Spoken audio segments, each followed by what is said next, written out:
Air Chief Marshal Sir Arthur Harris was Air Officer Commanding-in-Chief of RAF Bomber Command from February 1942 until the end of the war in Europe in 1945. In that role, he became the focus for all the arguments that raged about strategic bombing at that time, and most of the subsequent contention surrounding the strategic bombing offensive has centered on Harris.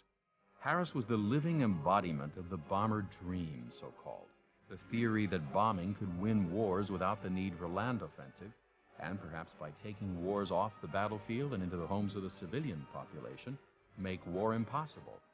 Arthur Harris was in fact the father of the strategic concept of what is today called shock and awe. The RAF's bombing campaign in World War II got off to a slow start. Before the war, RAF commanders had argued for the deterrent effect of a strategic bomber force. The threat of having his cities bombed would cause an aggressor to pause. But when Hitler invaded Poland, no attempt was made to force a German withdrawal by bombing German cities. Britain's leaders were anxious to avoid provoking German reprisals and to curry favor with Franklin Roosevelt, who called on both sides to refrain from using weapons of terror. Until May 1940, RAF bombers were restricted to attacks on naval targets and to dropping propaganda leaflets. In any case, Bomber Command was woefully ill-equipped to carry out a strategic bombing campaign. The aircraft were slow and underarmed, and the crews were short on training. Yet it was presumed that the bomber crews would simply fly to their targets in daylight without fighter escort and drop their bombs before flying safely home. This fantasy cost hundreds of young men their lives. In that first year of the war, RAF losses rose to 30% on a single mission. By 1940, the disastrous losses in daylight operations forced the RAF to switch to night operations, a tactic that Bomber Command was even more ill-equipped to carry out. An official survey in 1941 estimated that groping in the dark over enemy territory, only 1 bomber in 3 managed to drop its bombs within 5 miles of its target. Bomber Command needed a change in training, a change in equipment, and a change in leadership. Arthur Harris, Bomber Harris to Winston Churchill and the general public, Butch to his air crews, and Bert to his friends, is the enigmatic figure of the strategic bombing offensive. Harris took over Bomber Command on the 23rd of February in 1942 and entered into his new posting at a fortunate hour. By 1942, many of the problems that had plagued the command since 1939 were at last being solved. Better aircraft were at last coming into service. Navigation aids were improving. Larger numbers of air crews were graduating from the training schools, and the hard-earned experience of the last 2 years was starting to pay off in operational efficiency. Equally important, the United States had now entered the war and would eventually add its weight to the effort. What Bomber Command needed now was a forceful, resolute officer who would both prosecute the air war over Germany with vigor and fight Bomber Command's other ongoing battles with the Admiralty, the staff at the Air Ministry, and the Ministry of Aircraft Production. Harris, being naturally combative, took up all these challenges with relish. Arthur Harris is a difficult man to understand from history's vantage point. His character was complex, and opinions on his abilities varied. He was aggressive, blunt in speech, and sometimes rude. He made few friends, but those he had were extremely loyal. More than half a century after the war, the surviving members of Bomber Command remained fiercely loyal to their old commander, though he never went out of his way to court popularity and rarely visited Bomber Station. This was not an indication of indifference, since Harris had to plan an operation almost every day and give the target order at 0900 hours every morning. His absence from bomber stations is hardly surprising. Whatever else can be said about him, Harris was the right man at the right time. Arthur Travers Harris was born in Cheltenham, England, in 1892. He had emigrated to Rhodesia, now called Zimbabwe, in 1910, and he went to war in 1914 with a cavalry regiment taking part in Southwest Africa campaigns. In 1915, He returned to the UK, entering the Royal Flying Corps, and spent the rest of the war in France, flying in operations over the Western Front and in night fighters over London. Harris ended the war with the rank of Major. After the war, he elected to stay on in the newly formed RAF and was sent to the Middle East to command a bomber squadron. He rose steadily through the ranks, and in 1934 he became Deputy Director of Plans and was instrumental in expanding the RAF to meet the growing challenge of Nazi Germany. He was then posted to the Middle East as Air Officer commanding Palestine, returning to Britain to take command of 5 Group, Bomber Command, on the 14th of September, 1939, 13 days after the outbreak of war.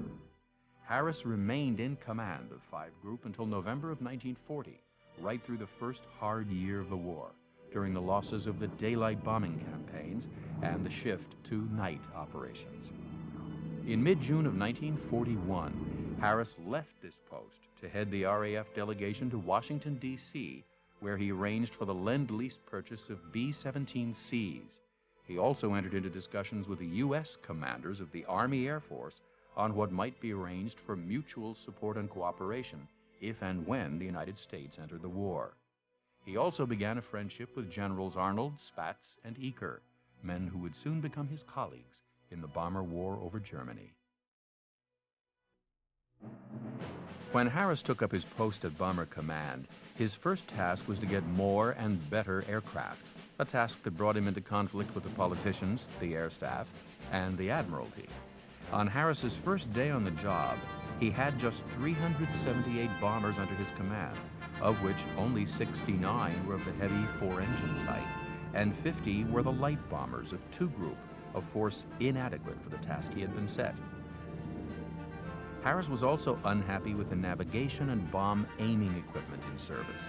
The average crew, on an average day, could not find its way to the target by visual means alone. But before he could get the funds to update and expand his command, he had to convince the politicians that Bomber Command could play a decisive role in the war. Harris needed to demonstrate that Bomber Command could mount crushing attacks on Germany, and he needed it soon. On the night of March 3 and 4, he sent 235 aircraft to attack the Renault factory at Billancourt, near Paris, a plant manufacturing trucks for the German army. The attack was made by 3 waves of bombers, all flying at 6,000 feet.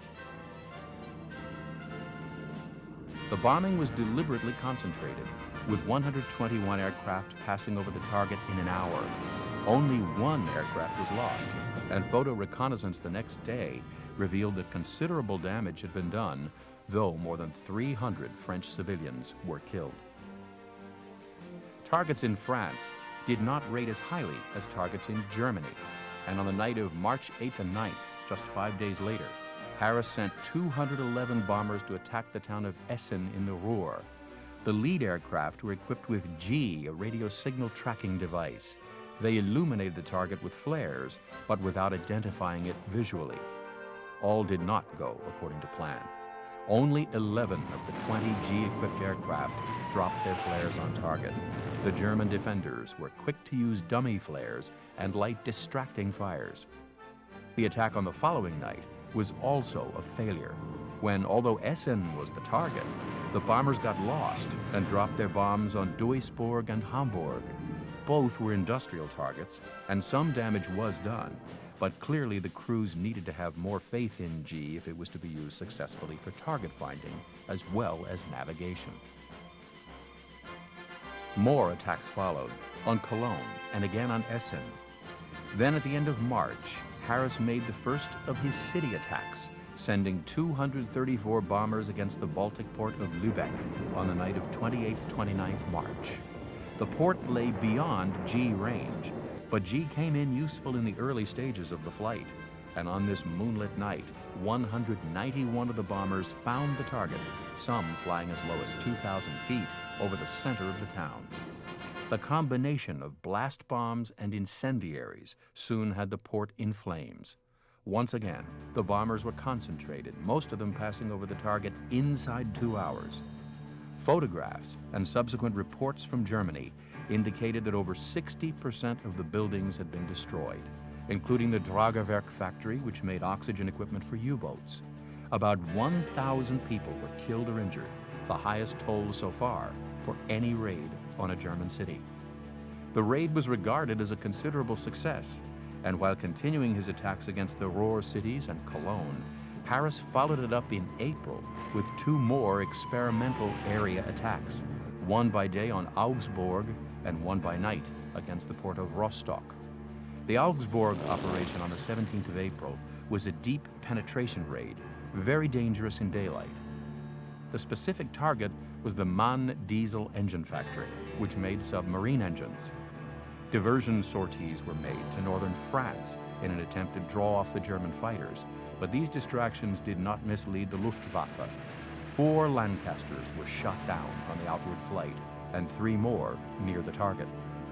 Those aircraft which did reach the target bombed it with great accuracy, but with 58% of the force lost, it was another proof that daylight bombing without fighter escort was simply not feasible.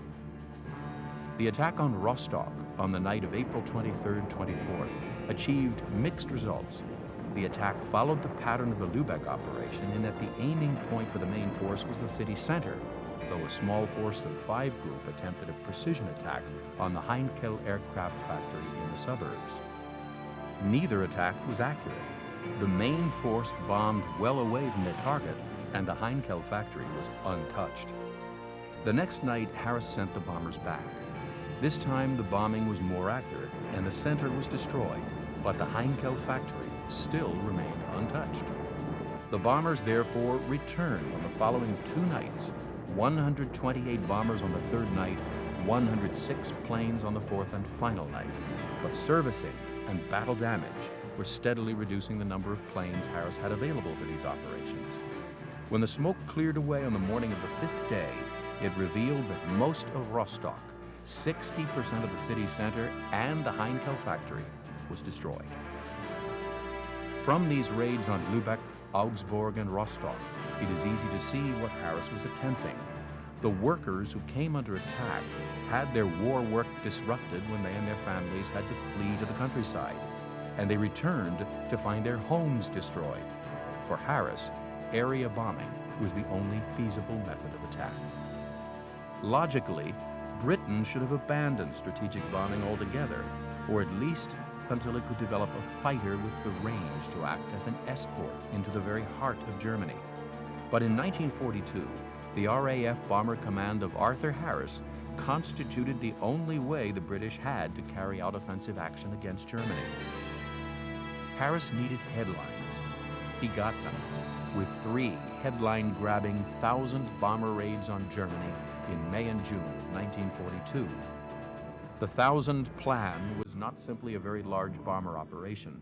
It was also a means of testing a new method of attack, the bomber stream, a way of swamping the flak and the civil defense, especially the fire services, countering German radar and fighter activity, and demonstrating to the Germans and to the British and their American allies just what Bomber Command might do when it had the right amount of aircraft. Since Bomber Command had fewer than 500 operational frontline bombers, Harris had to scrape the bottom of the barrel to make up numbers, including using every crew still in training. The order to attack went out to the groups. The 1,000 plan was on, and the target for tonight was Cologne.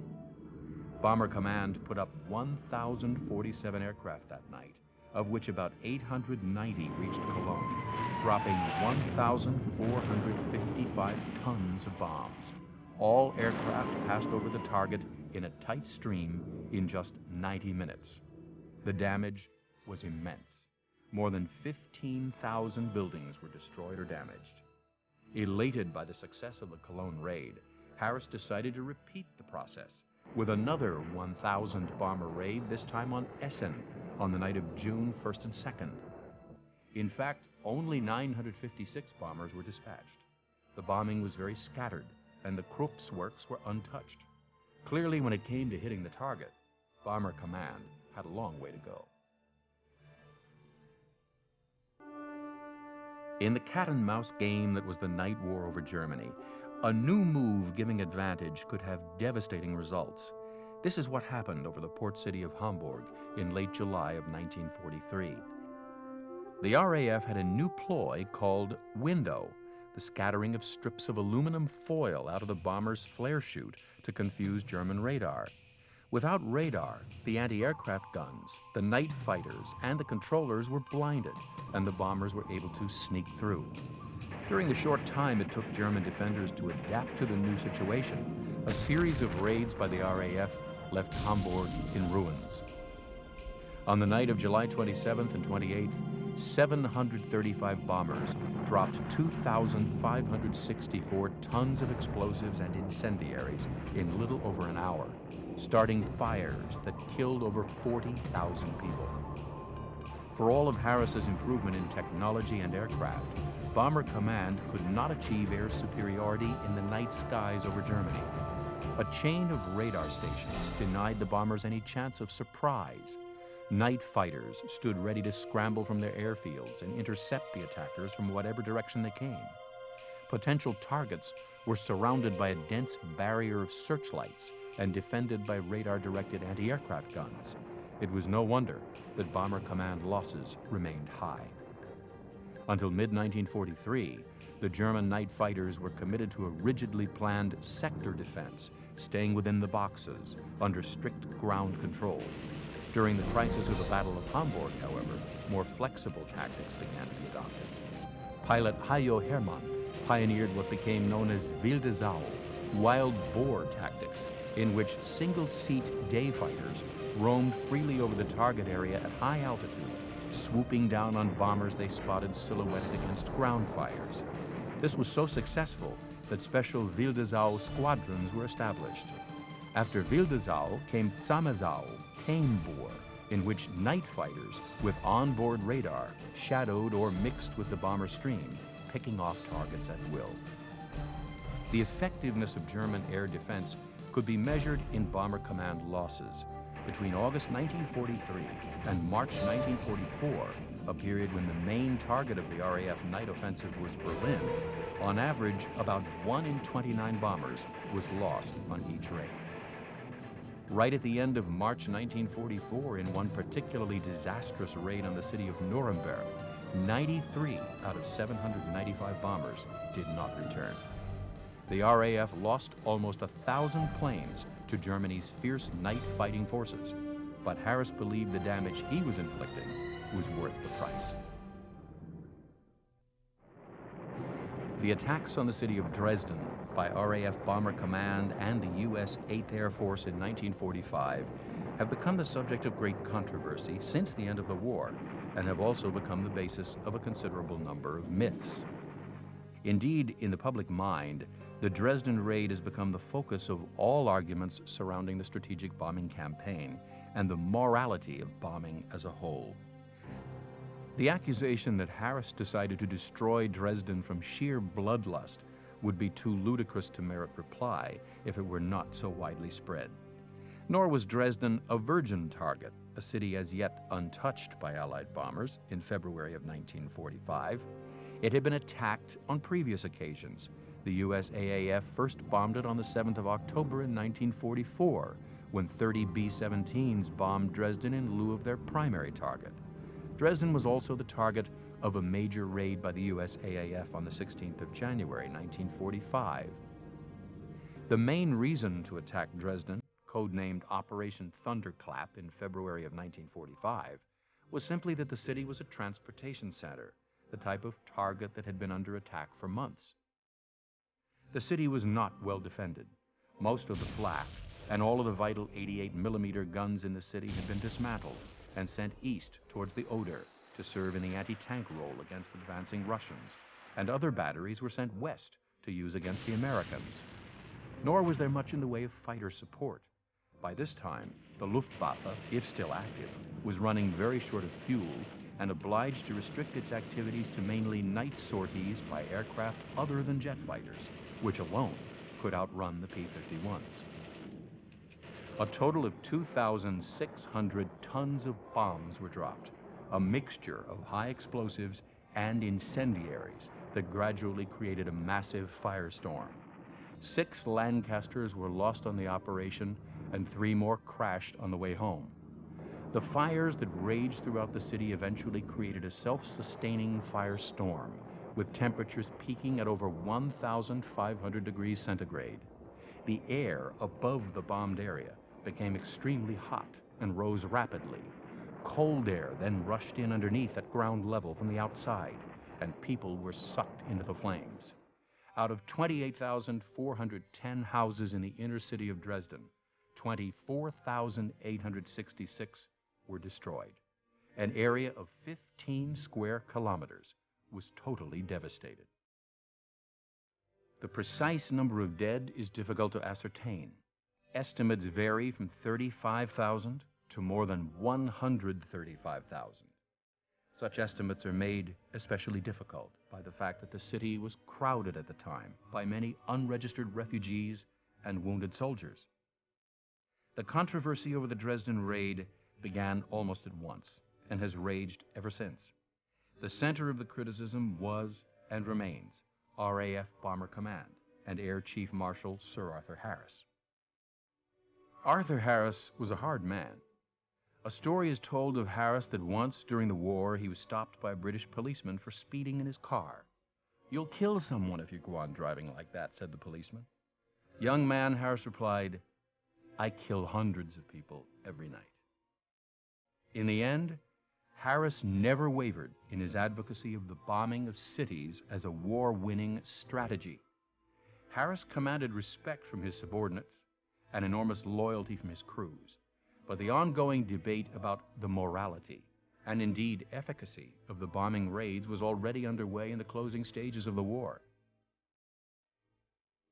His stubborn refusal to disown the February 1945 bombing of Dresden when it had become politic to do so was a piece of plain honesty that cost him dearly.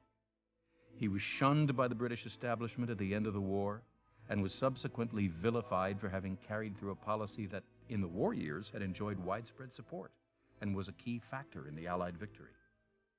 In 1946, he retired from the RAF and embarked on a successful business career in South Africa, but later returned to Britain, where he was made a baronet.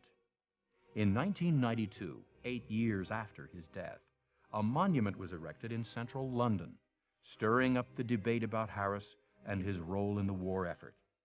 To this day, Bomber Harris remains one of the enigmatic figures of the Second World War.